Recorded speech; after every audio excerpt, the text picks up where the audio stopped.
कैलासा कहाँ है? नित्यानंद कहाँ है? क्या उसका देश सच में है या काल्पनिक है? ऐसे कुछ सवाल हैं जो एक बार फिर जाग उठे हैं। कुछ दिन पहले नित्यानंद ने अपने देश के प्रतिनिधियों को यूएन भेजा था। उसी में से एक प्रतिनिधि थी विजय प्रिया। विजय प्रिया ने यूएन में भारत के खिलाफ जमकर हमला बोला और खुद को यूनाइटेड स्टेट्स ऑफ कैलासा का परमानेंट प्रतिनिधि बताया, जो सिर्फ जुबानी और मीडिया रिपोर्ट्स में ही मौजूद है। अब यहाँ पे सवाल यह है कि अगर कैलासा कोई देश नहीं है तो विजय प्रिया यूएन में उसकी प्रतिनिधि कैसे हैं? इन सभी बातों का आज हम पता लगाएंगे। उससे पहले ये जान लेते हैं कि विजय प्रिया है कौन। विजय प्रिया का पूरा नाम मां विजय प्रिया नित्यानंद है। सोशल मीडिया प्रोफाइल के मुताबिक विजय प्रिया ने साल 2014 में कनाडा के मैनिटोबा विश्वविद्यालय से माइक्रोबायोलॉजी सब्जेक्ट में ग्रेजुएशन किया था। वह अंग्रेजी, फ्रेंच, क्रियोल भाषाएं जानती हैं। कॉलेज में सर्वश्रेष्ठ प्रदर्शन के लिए सम्मानित किया जा चुका है उनको। 2013 और 2014 में उन्हें इंटरनेशनल ग्रेजुएशन स्टूडेंट स्कॉलरशिप भी मिली थी। अब जान लेते हैं कि क्या सच में वो यूएन में कैलासा की प्रतिनिधि हैं। दरअसल संयुक्त राष्ट्र की एक समिति है जिसे आर्थिक, सामाजिक और सांस्कृतिक अधिकारों की समिति यानी CESCR कहा जाता है। यह 18 स्वतंत्र विशेषज्ञों का निकाय है जो आर्थिक, सामाजिक और सांस्कृतिक अधिकारों को लेकर जो यूएन के इम्प्लीमेंटेशन की निगरानी करती है। इसकी बैठक साल में 2 बार होती है और यूएन के नियमों के अनुसार मानव अधिकार के मुद्दे को लेकर इस बैठक में कोई भी संस्था या फिर कोई भी व्यक्ति आकर अपनी बात रख सकता है। अब बताया ये जा रहा है कि इसी बात का फायदा उठाकर रेप केस के भगौड़े नित्यानंद ने विजय प्रिया को यूएन भेजा भारत पे हमला बोलने के लिए। अब जान लेते हैं कि क्या कैलासा एक देश है?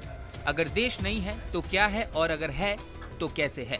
मीडिया रिपोर्ट्स के मुताबिक नित्यानंद का देश साउथ अफ्रीकाई देश इक्वाडोर के तट के पास मौजूद है। बीबीसी के अनुसार उसने वहीं पे एक आइलैंड खरीदा था जिसे अब वो देश बुलाता है, लेकिन आज तक इस देश की एक भी तस्वीर सामने नहीं आई। कैलासा की वेबसाइट के अनुसार इसकी नींव कनाडा और अमेरिका के हिंदू आदि शैव समुदाय ने रखी है। इसे सभी हिंदुओं, चाहे वो किसी भी जाति, श्रेणी, धर्म या जेंडर के हों, उनके लिए सुरक्षित स्थान बताया गया है। उसमें ये भी दावा किया गया है कि किसी भी धर्म के लोग, किसी भी जाति के लोग यहाँ पे शांतिपूर्व रहते हैं और अपनी आध्यात्मिक, कला और संस्कृति को निर्भय होकर प्रस्तुत और प्रदर्शित कर सकते हैं। इतना ही नहीं, नित्यानंद के फॉलोअर सोशल मीडिया पर मौजूद हैं और अपने देश में हो रहे विकास कार्यों के पोस्ट और तस्वीरें सोशल मीडिया पे साझा करते हैं। प्रतिनिधि कैलासा के बारे में लगातार कुछ न कुछ लिखते रहते हैं।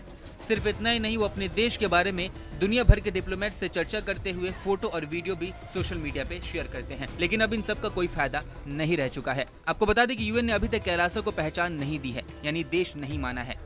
1933 के मोंटेविडियो कन्वेंशन के अनुसार किसी क्षेत्र को देश कहे जाने के लिए जरूरी है कि उसके पास अस्थायी आबादी, एक सरकार और अन्य देशों के साथ संबंध रखने की क्षमता हो, और ये चीजें नहीं है कैलासा के पास। इसी कारण यूएन ने उसे देश अभी तक नहीं माना है। अब ये तो पक्का है कि कैलासा एक देश नहीं है, लेकिन देश नहीं है तो आखिर क्या है? ऐसा बताया जाता है कि कैलासा एक माइक्रोनेशन है। इंसाइक्लोपीडिया ब्रिटानिका के मुताबिक माइक्रोनेशन वो सेल्फ स्टाइल्ड संस्थाएं हैं, या फिर ऐसे कह सकते हैं कि इंडिपेंडेंट स्टेट है जो दावा करती है कि वो खुद का देखरेख करती है, उनके पास एक गवर्नमेंट है, लेकिन इनको कोई बाहरी देश मान्यता नहीं देता है। इंडिपेंडेंट के मुताबिक साल 2019 में दुनिया भर में कुल 80 माइक्रोनेशंस थे। आखिर में बात यही है कि कैलासा एक माइक्रोनेशन है जिसे कोई भी देश नहीं मानता है। इन सब के बाद अगर आप इस देश की नागरिकता लेना चाहते हैं तो आप अप्लाई कर सकते हैं ई नागरिकता के लिए, क्योंकि यूनाइटेड स्टेट ऑफ कैलासा ने कुछ दिन पहले एक पोस्ट शेयर किया था ई नागरिकता को लेके। उसमें उसने बोला था कि हमारे देश में झंडा, संविधान, इकोनॉमिक सिस्टम, पासपोर्ट और राष्ट्रीय प्रतीक भी है।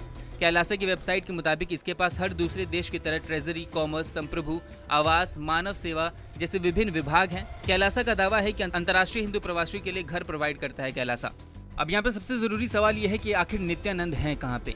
कुछ रिपोर्ट्स ये बताती हैं कि नित्यानंद कैलासा में ही है और वो अपने पास सभी आइलैंड्स को खरीदने में लगा हुआ है, लेकिन बीबीसी का ये भी कहना है कि वो वहाँ पे मौजूद नहीं है, क्योंकि अफ्रीकाई देश इक्वाडोर जिसके पास कैलासा का आइलैंड मौजूद है, उनका कहना है कि वहाँ पे नित्यानंद नहीं रहता। वहीं अगर आप कैलासा के ट्विटर हैंडल और सोशल मीडिया पोस्ट को देखिएगा तो उस पर लोकेशन लॉस एंजलिस की भी डाली जाती है, लेकिन ये भी बताया जाता है कि उन लोकेशन को डाइवर्ट भी किया जाता है और अलग अलग गलत लोकेशन डाला जाता है ताकि एग्जैक्ट लोकेशन का पता न लग सके। कुल मिला के देखें तो नित्यानंद के लोकेशन का भी जानकारी किसी को नहीं है, लेकिन बताया जाता है कि आने वाले वक्त में उसका पता लगा लिया जाएगा। आपको बता दें कि रेप और अपहरण का आरोपी नित्यानंद 2019 में भारत से फरार हो गया था और फिर 1 साल बाद सामने आया और उसने अपने देश के बारे में बताया। नित्यानंद ने बताया कि उसने अपना देश बना लिया है जिसका नाम यूनाइटेड स्टेट ऑफ कैलासा है।